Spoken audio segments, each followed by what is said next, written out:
Dear friends, आप सभी को हमारे इस चैनल में बहुत बहुत स्वागत है। जैसा कि आप लोगों को पता है, मैं इस चैनल में 3000 वर्ड पावर का एक सीरीज चला रहा हूं। उसमें से ये 21वां वीडियो है आपके सामने।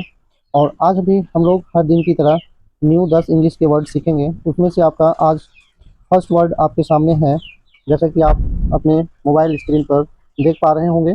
वो है आपका नर्व्स, है ना। नर्व्स नर्व्स का मतलब होता है नसें। मतलब हम लोग साइंस में हम लोग पढ़ते हैं नर्व सिस्टम, है ना, कि नर्व्स का क्या क्या सिस्टम होता है, वो चीज़ पढ़ते हैं। तो अगर ये पार्ट्स ऑफ स्पीच की बात करें तो ये आपका नाउन है ना। ये आपका नाउन है। पार्ट्स ऑफ स्पीच की बात करें तो ये आपके नाउन में आएगा। नस होता है।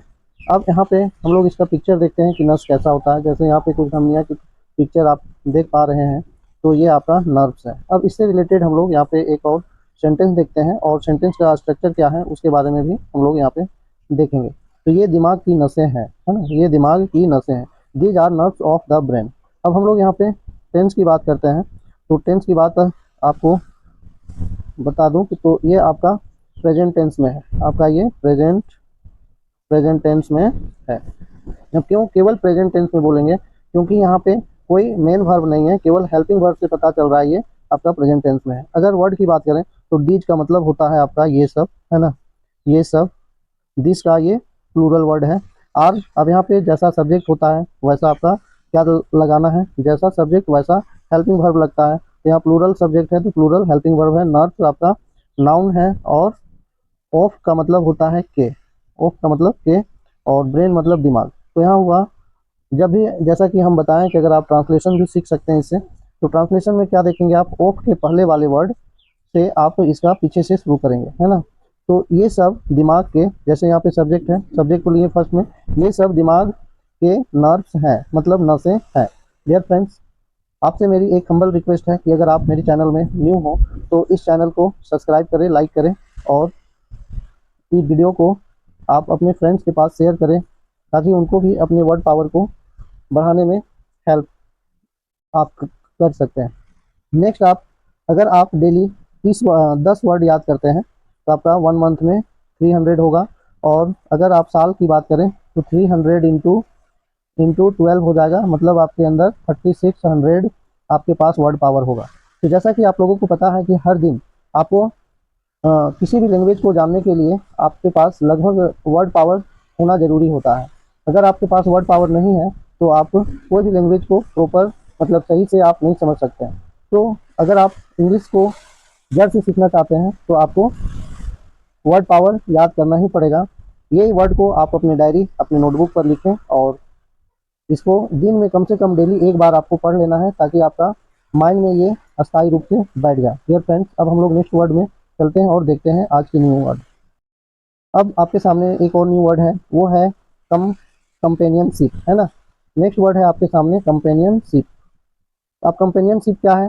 तो ये भी आपका नाउन है ना। और इसका मतलब होता है संगति। कंपेनियनशिप का मतलब संगति। तो यहाँ पे इससे रिलेटेड हम लोग एक पिक्चर देखते हैं, और पिक्चर से रिलेटेड सेंटेंस देखेंगे, और सेंटेंस में जो ग्रामर की स्ट्रक्चर है वो देखेंगे। यहाँ पे आप देख रहे हैं कि इन लोग कितने आराम से, कंपेनियनशिप है, संगति है, 3 गर्ल्स की यहाँ पिक्चर दिखाई जा रही है। और आपको, जैसा कि आप देख पा रहे हैं, यहाँ पे इन लोग आराम से सोए हुए हैं। नेक्स्ट, अब इससे रिलेटेड हम लोग एक सेंटेंस देखते हैं। उनकी संगति मजबूत है, मतलब गहरी है, उन लोग का संगति गहरी है, मतलब देयर कंपेनियनशिप इज स्ट्रॉन्ग, है ना। तो अब यहाँ पे बात करें वर्ड की, तो देयर का मतलब हुआ उनके, है ना।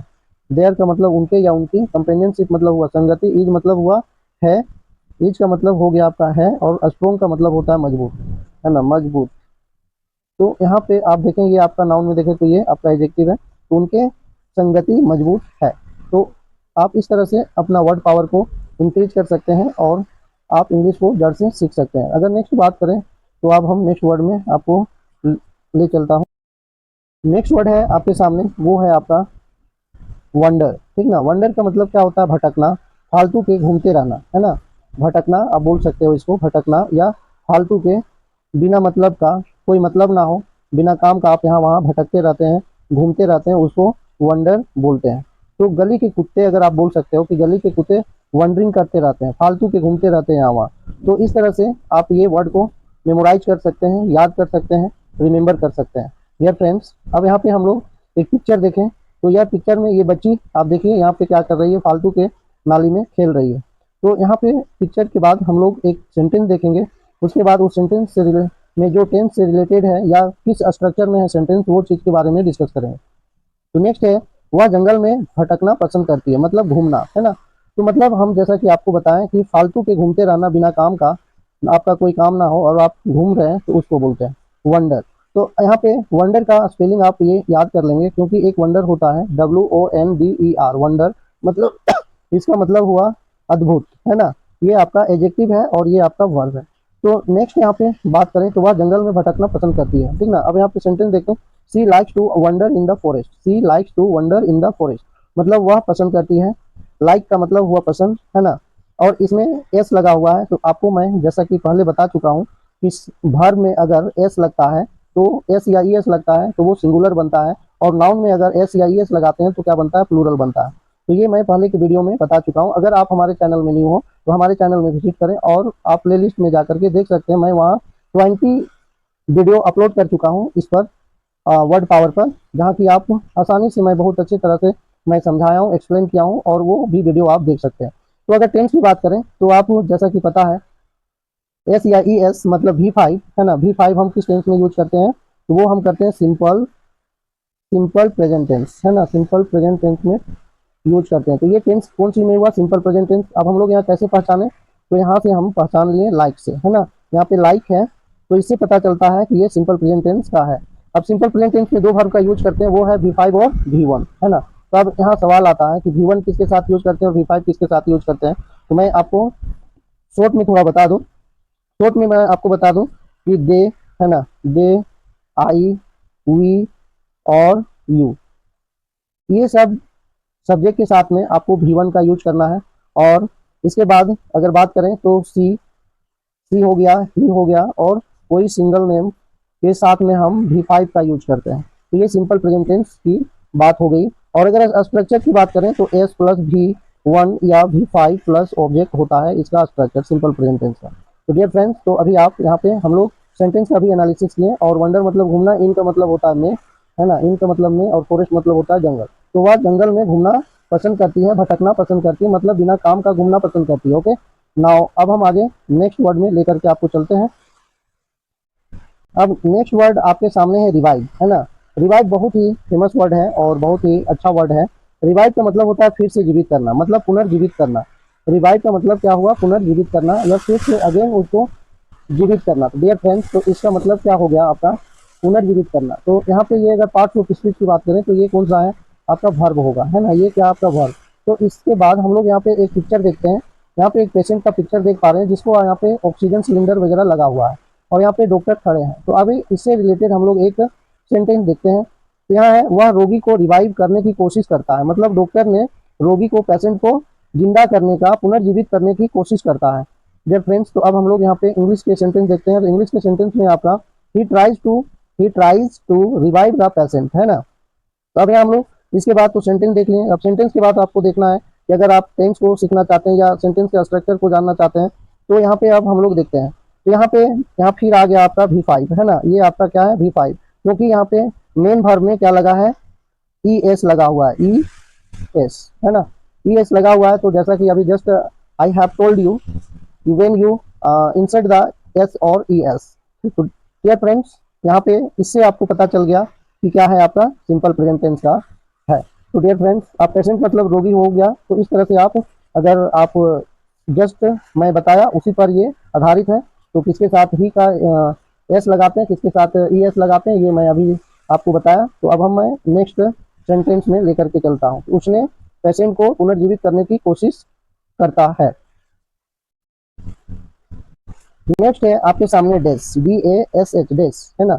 डेस का मतलब क्या हुआ, तो डेस का मतलब होता है तेजी से भाग, तेजी से दौड़ना, मतलब रन, इसका सिनोनिम रन होगा, और ये वर्ब है ना। मतलब डेस मतलब तेजी से दौड़ना। अब हम लोग यहाँ पे इसका पिक्चर देखते हैं। जैसा कि यहाँ आप देख पा रहे हैं, काफी लोगों की भीड़ लगी हुई है ना। अब क्या चीज का भीड़ है, ये चीज हम लोग यहाँ पे सेंटेंस के माध्यम से समझने की कोशिश करेंगे। उसे दौड़ जीतने के लिए तेजी से दौड़ना पड़ा, ठीक ना, उसे दौड़ जीतने के लिए तेजी से दौड़ना पड़ा। तो क्या मतलब हुआ कि रेस में वह उसे तेज दौड़ना पड़ा। डियर फ्रेंड्स, तो अब हम लोग इंग्लिश की सेंटेंस देखते हैं। He had two days to win the race, है ना। तो यहाँ पे आप देखें, मैं इस पर एक पर्टिकुलर वीडियो बना चुका हूँ हेड टू पर। अगर आप हमारे चैनल में न्यू हो तो हमारे प्लेलिस्ट में जाएं और हेड टू के पूरी जानकारी आपको मैं उस वीडियो में दिया हूँ। आप प्लेलिस्ट में जाकर जनरल इंग्लिश के प्लेलिस्ट में जाकर के आप चेक करें और उस वीडियो को देख सकते हैं। डियर फ्रेंड्स, तो यहाँ पे he had two days to win the race, मतलब क्या हुआ, हेड टू एक आपका कंपल्सन की बात करता है, कितना आदत की बात करता है। डियर फ्रेंड्स, यहाँ पे क्या है आपका कि वह रेस जीतने के लिए तेज दौड़ना पड़ा, है ना, पड़ा या पड़ता था, तो ये दोनों मीनिंग इसका हो सकता है। नेक्स्ट वर्ड की बात करते हैं अब। नेक्स्ट वर्ड है आपका बैकयार्ड, है ना। बैकयार्ड का मतलब क्या हुआ, बैकयार्ड का मतलब पिछला आंगन, मतलब घर के आपके पीछे साइड में जो जगह होते हैं उसको आप बोल सकते हैं बैकयार्ड, है ना। तो ये आपका पार्ट्स ऑफ स्पीच की बात करें तो ये आपका नाउन है ना। अब यहाँ पे हम लोग इससे रिलेटेड पिक्चर देख सकते हैं। यहाँ पे देख रहे हैं घर का जो फ्रंट है वो साइड में है और इधर आपका बैकयार्ड है। तो इस तरह के जो जगह होते हैं अपने घर के पीछे साइड में उसको आप बैकयार्ड बोल सकते हैं, घर का पिछला आंगन, है ना। तो अब हम लोग यहाँ से एक देख सकते हैं सेंटेंस इससे आधारित। तो यह है आपका, यह घर का पिछला आंगन है, यह घर का पिछला आंगन है। This is the backyard of the house, this is the backyard of the house, मतलब यह, दिस का मतलब यह हुआ, बैकयार्ड का मतलब यह, ऑफ का मैं अभी जस्ट इसी वीडियो में आगे बता चुका हूँ मीनिंग। तो आप वहाँ पे जाकर के चेकआउट कर सकते हैं और फिर से आप देख सकते हैं। डियर फ्रेंड्स, तो क्या मतलब हुआ कि यह हाउस के बैकयार्ड है, मतलब घर का पिछला आंगन है। तो नेक्स्ट अब हम लोग देखते हैं, है ना। नेक्स्ट वर्ड है आपके सामने ओवली जिंगली, ठीक ना, ओवली जिंगली, ओवली जिंगली। तो ओवली जिंगली का क्या होता है, उपकारशाली रूप से, ठीक ना, उपकार करने वाले, सेवा की भावना करने वाले लोग को बोलते हैं ओवली जिंगली, है ना। तो डियर फ्रेंड्स, अब हम लोग यहाँ पे, और ये अगर हम एल वाई की बात करें तो लास्ट में आपका एल वाई है। तो एल वाई वर्ड जितने भी वर्ड के लास्ट में आते हैं वो लगभग लगभग आपका सभी आपका एडवर्ब का काम करता है, ठीक ना, एडवर्ब का काम करता है। तो ये आपका एडवर्ब है। नेक्स्ट अब हम लोग इसका पिक्चर देखते हैं उपकारशाली रूप से। यहाँ पे देखिए दो व्यक्ति हैं, एक मुझे लगता है दोनों कपल हैं, है ना। और यहाँ पे आप देख पा रहे हैं। अब इससे रिलेटेड हम लोग यहाँ पे एक सेंटेंस देखते हैं। तो उन्होंने मेहमानों का उपकारशाली रूप से स्वागत किया, ठीक ना। उन्होंने मतलब वो दोनों आदमी ने, जो उनके घर गेस्ट आ रहे हैं उनको काफी उपकारशाली रूप से स्वागत किया गया, है ना। तो यहाँ पे अगर सेंटेंस की बात करें तो दे ऑब्लिजिंगली वेलकम्ड द गेस्ट, है ना। अब यहाँ पे थोड़ा वर्ड को और डिटेल से हम लोग जान लेते हैं। तो यहाँ क्या आपका दे का मतलब हुआ वे लोग, है ना, वे लोग, या ऑब्लिजिंगली मतलब उपकारशाली रूप से वेलकम, वेलकम का मतलब होता है स्वागत करना। और यहाँ पे क्या हुआ, स्वागत करना, है ना, करना, स्वागत, स्वागत, स्वागत करना। तो ये आपका हुआ स्वागत करना। तो यहाँ आप अगर टेंस की बात, वर्ब की बात करें तो यहाँ पे आपका भी टू यूज है ना। तो जैसा कि डियर फ्रेंड्स आप लोगों को पता है कि भी टू हम लोग किस टेंस में यूज करते हैं, तो वो करते हैं हम लोग सिंपल, सिंपल पास्ट टेंस में, है ना, सिंपल पास्ट टेंस में हम लोग यूज करते हैं। तो सिंपल पास्ट टेंस का ये सेंटेंस हो गया। गेस्ट का मतलब हुआ मेहमान, ठीक ना। वे लोग उपकारकारी रूप से अपने मेहमानों को स्वागत करते हैं। अब हम लोग नेक्स्ट सेंटेंस में चलते हैं, नेक्स्ट वर्ड पर। अब यहाँ पे हम लोग नेक्स्ट वर्ड में आ गए हैं। नेक्स्ट वर्ड आपके सामने शॉर्ट, शॉर्ट का मतलब होता है प्रकार, है ना, मतलब कितने प्रकार के। तो जैसा कि यहाँ पे लकड़ी का लट्ठा दिख रहा है आपको, है ना। तो यहाँ पे डिफरेंट डिफरेंट टाइप का है, कोई छोटा है, कोई बड़ा है, कोई मोटा है। तो इस प्रकार से हम लोग देख रहे हैं, इसका शॉर्ट का मतलब प्रकार हुआ, है ना। तो यहाँ पे पिक्चर में जैसा कि आप देख पा रहे हैं लकड़ी के लट्ठे को। डियर फ्रेंड्स, तो अब हम लोग यहाँ पे एक सेंटेंस इससे रिलेटेड देखते हैं। वो सेंटेंस है आपका बांस एक अलग प्रकार की लकड़ी है ना। बैम्बू, बैम्बू मतलब क्या हुआ आपका बांस, बम्बू, है ना। Bamboo tree is a different, different का मतलब क्या हुआ, तो डिफरेंट का मतलब हुआ अलग। और इससे रिलेटेड अब यहाँ पे एक और चीज मैं आपको एडिशनल इन्फॉर्मेशन दे दूं कि जब भी ये शॉर्ट आएगा तो इसके साथ में ऑफ लगता है, ऑफ प्रीपोजिशन यूज होता है, ये ध्यान रखेंगे। वुड का मतलब हुआ लकड़ी। तो डियर फ्रेंड्स, ये क्या हुआ, आप सेंटेंस में देखें तो बैम्बू जो है लकड़ियों के प्रकार, ठीक ना, लकड़ी की प्रकार, अलग लकड़ी की प्रकार है ना। बम्बू एक क्या है, बैम्बू ट्री एक लकड़ी की अलग प्रकार है। नेक्स्ट हम बात करें तो नेक्स्ट आपके सामने है डियर फ्रेंड्स, तो हम लोग अब न्यू वर्ड में आ गए हैं। अब न्यू वर्ड में आप देख पा रहे हैं यहाँ पे लैप। अब लैप का मतलब होता है क्या, गोद, है ना, गोद। इसका लैप का मतलब होता है गोद, और इसका मतलब हुआ, अब हम लोग गोद, और अगर पार्ट्स ऑफ स्पीच की बात करें तो ये आपका नाउन है ना, नाउन है। अब यहाँ पे इससे रिलेटेड हम लोग एक पिक्चर देखते हैं, और इसमें जैसा कि ये मदर अपनी बेटी को गोद पर बैठाई हुई है, तो आप यहाँ पे लैप कर सकते हैं, बच्चा उसकी गोद में बैठा है, वो बच्चा उसकी गोद में बैठा है। तो the baby is sitting on her lap, है ना। बेबी मतलब क्या हुआ बच्चा, सिटिंग मतलब बैठना, ऑन मतलब हुआ पर, हर मतलब उसके, लैप मतलब गोद, है ना। तो बेबी उसके गोद पर बैठा है। डियर फ्रेंड्स, आगे की वर्ड हम लोग देख सकते हैं।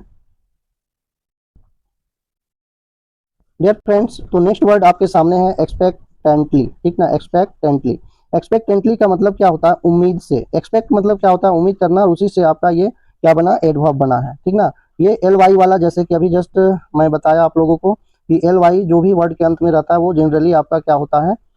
आपका एडवर्ब का काम करता है। तो यहाँ पे इसका हिंदी मीनिंग हुआ उम्मीद से, है ना। अब यहाँ पे पिक्चर हम लोग देख लेते हैं इसका कि क्या है। पिक्चर में आप देख पा रहे हैं ये बच्ची कुछ उम्मीद से बहुत खुश है ना। तो अब यहाँ हम लोग सेंटेंस देखते हैं कि क्या है इसका सेंटेंस।